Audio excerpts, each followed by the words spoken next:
Hello and welcome to the Fighting Moose podcast. I'm your host and narrator, Jason Hendrickson.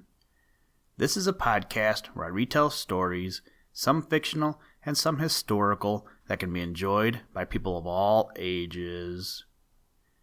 So as we were going to bed last night, John asked me for another Thornton W. Burgess story.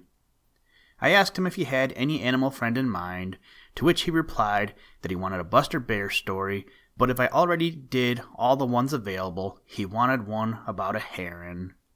So here you go, John. Today, or tonight in your case, we will read the story, A Fishing Party, which comes to us from the book, The Burgess Bird Book for Children. Hopefully in the near future, we will be able to share our next creative idea with you. John and I are thinking of making a stop animation film with his Legos. He wants to start a YouTube channel, but we will see how that goes. I need to write a script or something, so I guess I can try and work on that while you are listening to this story. With that, let's turn to today's story. I hope you enjoy. Let's begin. Liftoff. We have a liftoff.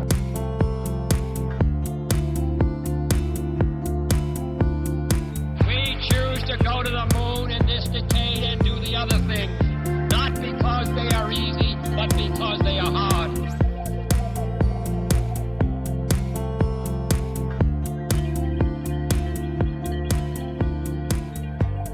A Fishing Party. Peter Rabbit sat on the edge of the old briar patch, trying to make up his mind whether to stay at home, which was the wise and proper thing to do, or to go call on some of the friends he had not yet visited. A sharp, harsh rattle caused him to look up to see a bird about a third larger than Welcome Robin, and with a head out of all proportion to the size of his body. He was flying straight towards the Smiling Pool, rattling harshly as he flew. The mere sound of his voice settled the matter for Peter. "It's Rattles the Kingfisher," he cried. "I think I'll run over to the Smiling Pool and pay him my respects." So Peter started for the Smiling Pool as fast as his long legs could take him. Lipperty-lipperty-lip. He had lost sight of Rattles the Kingfisher, and when he reached the back of the Smiling Pool, he was in doubt which way to turn. It was very early in the morning, and there was not so much as a ripple on the surface of the Smiling Pool. As Peter sat there trying to make up his mind which way to go, he saw coming from the direction of the big river a great broad-winged bird flying slowly. He seemed to have no neck at all, but carried straight out behind him were two long legs. "Longlegs the great blue heron! I wonder if he is coming here," exclaimed Peter. "I do hope so." Peter stayed right where he was and waited. Nearer and nearer came Longlegs. When he was right opposite Peter, he suddenly dropped his long legs, folded his great wings, and alighted right on the edge of the Smiling Pool, across from where Peter was sitting. If he seemed to have no neck at all when he was flying, now he seemed to be all neck as he stretched it to its full length. The fact is, his neck was so long that when he was flying, he carried it folded back on his shoulders. Never before had Peter had such an opportunity to see Longlegs. He stood quite 4 feet high. The top of his head and throat were white. From the base of his great bill and over his eye was a black stripe which ended in 2 long, slender black feathers hanging from the back of his head. His bill was longer than his head, stout and sharp like a spear, and yellow in color. His long neck was a light brownish gray. His back and wings were of a bluish color. The bend of each wing and the feathered parts of his legs were a rusty red. The remainder of his legs and his feet were black. Hanging down over his breast were beautiful long pearly gray feathers, quite unlike any Peter had seen on any of his other feathered friends. In spite of the length of his legs and the length of his neck, he was both graceful and handsome. I wonder what has brought him over to the Smiling Pool, thought Peter. He didn't have to wait long to find out. After standing perfectly still, with his neck stretched to its full height until he was sure that no danger was near, Longlegs waded into the water a few steps, folded his neck back on his shoulders until his long bill seemed to rest on his breast, and then remained as motionless as if there were no life in him.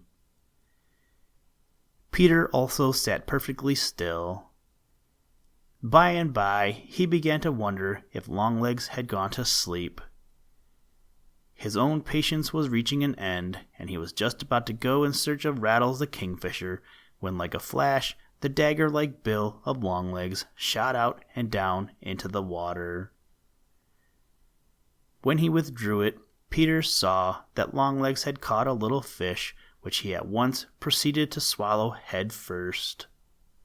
Peter almost laughed right out as he watched the funny efforts of Longlegs to gulp that fish down his long throat. Then Longlegs resumed his old position as motionless as before. It was no trouble now for Peter to sit still, for he was too interested in watching this lone fisherman to think of leaving. It wasn't long before Longlegs made another catch, and this time it was a fat pollywog. Peter thought of how he had watched Plunger the osprey fishing in the big river and the difference in the ways of the two fishermen. Plunger hunts for his fish, while Longlegs waits for his fish to come to him, thought Peter. I wonder if Longlegs never goes hunting. As if in answer to Peter's thought, Longlegs seemed to conclude that no more fish were coming his way. He stretched himself up to his full height, looked sharply this way and that way to make sure that all was safe, then began to walk along the edge of the Smiling Pool. He put each foot down slowly and carefully so as not to make a noise. He had gone but a few steps when the great bill darted down like a flash, and Peter saw that he had caught a careless young frog. A few steps farther on, he caught another pollywog. Then coming to a spot that suited him, he once more waded in and began to watch for fish. Peter was suddenly reminded of Rattles the Kingfisher, whom he had quite forgotten. From the big hickory tree on the bank, Rattles flew out over the Smiling Pool, hovered for an instant, then plunged down head first. There was a splash, and a second later Rattles was in the air again, shaking the water from him in a silvery spray. In his long, stout, black bill was a little fish. He flew back to a branch of the big hickory tree that hung out over the water and thumped the fish against the branch until it was dead. Then he turned it about so he could swallow it head first. It was a big fish for the size of the fisherman, and he had a dreadful time getting it down. But at last it was down, and Rattles set himself to watch for another. The sun shone full on him, and Peter gave a little gasp of surprise. I never knew how handsome Rattles is, thought Peter. He was about the size of Yellowing the Flicker, but his head made him look bigger than he really was. You see, the feathers on top of his head stood up in a crest as if they had been brushed the wrong way. His head, back, wings, and tail were a bluish gray. His throat was white, and he wore a white collar. In front of each eye was a little white spot. Across his breast was a belt of bluish gray, and underneath he was white. There were tiny spots of white on his wings, and his tail was spotted with white. His bill was black, and like that of Longlegs, was long and stout and sharp. It looked almost too big for his size. Presently, Rattles flew out and plunged into the Smiling Pool again, this time very near to where Longlegs was patiently waiting. He caught a fish, for it is not often that Rattles misses. It was smaller than the first one Peter had seen him catch, and this time, as soon as he got back to the big hickory tree, he swallowed it without thumping it against the branch. As for Longlegs, he looked thoroughly put out. For a moment or two, he stood glaring angrily up at Rattles. You see, when Rattles had plunged so close to Longlegs, he had frightened all the fish. Finally, Longlegs seemed to make up his mind that there was room for but one fisherman at a time at the Smiling Pool. Spreading his great wings, folding his long neck back on his shoulders, and dragging along his long legs out behind him, he flew heavily away in the direction of the big river. Rattles remained long enough to catch another little fish, and then with a harsh rattle flew off down the Laughing Brook. I would know him anywhere by that rattle, thought Peter. There isn't any one who can make a noise anything like it. I wonder where he has gone to now. He must have a nest, but I haven't the least idea what kind of a nest he builds.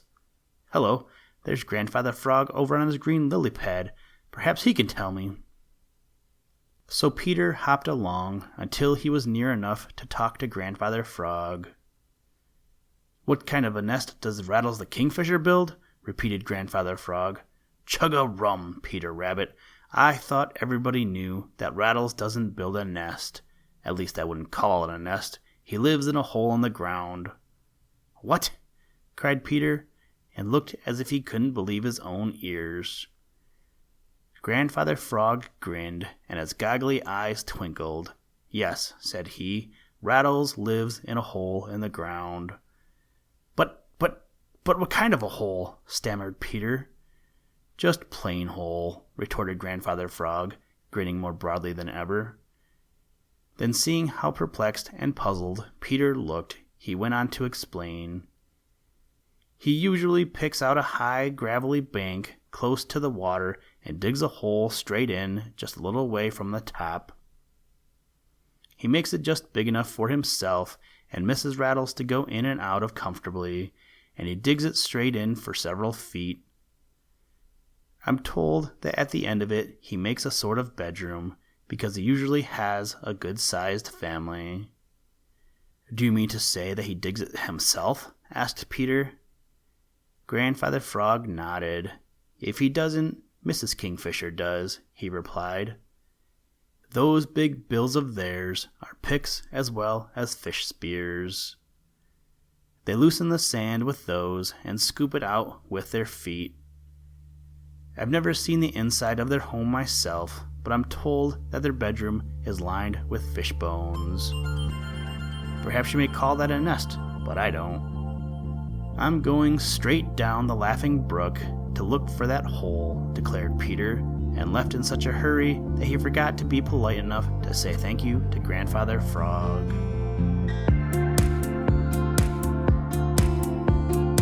Listen, Tranquility Base here. The Eagle has landed. That's one small step for man, one giant leap for mankind.